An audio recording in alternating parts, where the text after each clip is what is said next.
Radical ideology and dumbness has infused our education system from top to bottom. English, reading, social studies, all of them are almost worthless thanks to the political agenda that has distorted them.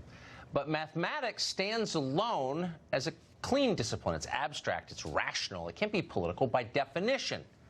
Oh, yes, it can. Seattle's public school district has produced a tentative ethnic studies framework for studying mathematics. This won't teach kids long division. Nobody learns anything in the middle of the revolution, as you may have noticed if you have kids. They're not learning anything. Instead, kids will learn in math class that math itself is subjective and has historically been used by the West, by you, to oppress the poor and racial minorities.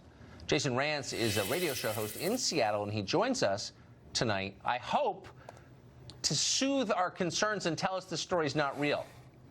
Is it? Oh, I wish I could. No, it's absolutely real. So the state legislature basically said you have to come up with this committee to look at frameworks to teach ethnic studies at public schools.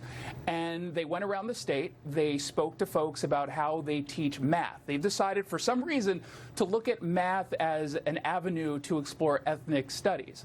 They met for the first time last week. They put out this document with all of the ideas and questions that they wanted to pose, again, coming from actual educators right now within the state. And the document, which I have, it's legitimately troubling and insane, because at one point they go trying to look at the power structure and who's using this to oppress, which I'm assuming math is being used to oppress by white, cisgendered, Christian, heterosexual males. They say, who gets to say if an answer is right?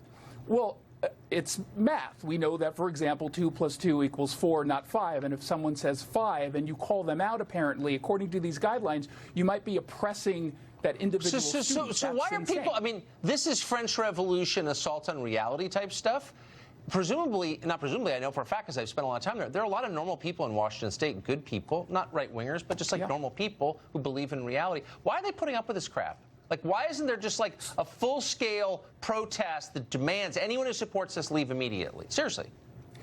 Yeah, no. And I'm asking myself that same question because the people who have seen this document, who are progressive, and they're openly progressive, they're embarrassed by it. So the question is, well, why aren't they actually doing something about it? Maybe this is going to push them in that direction, but the problem is when you call out anything having to do with social justice or woke culture in Seattle, you get called out immediately, and you're shamed and bullied into submission, and unfortunately that happens way too often here.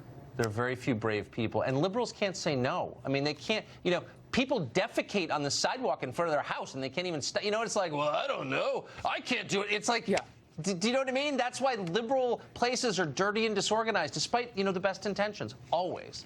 Man, I hope so that many you people save call your this state. out. Yeah. We're trying to save our state. You got to win in Seattle first, and that's been historically a problem for progressives and for obviously conservatives. Good luck. It's such a beautiful place. Thank you. Jason, thank you. Good to see you. Thanks. Well.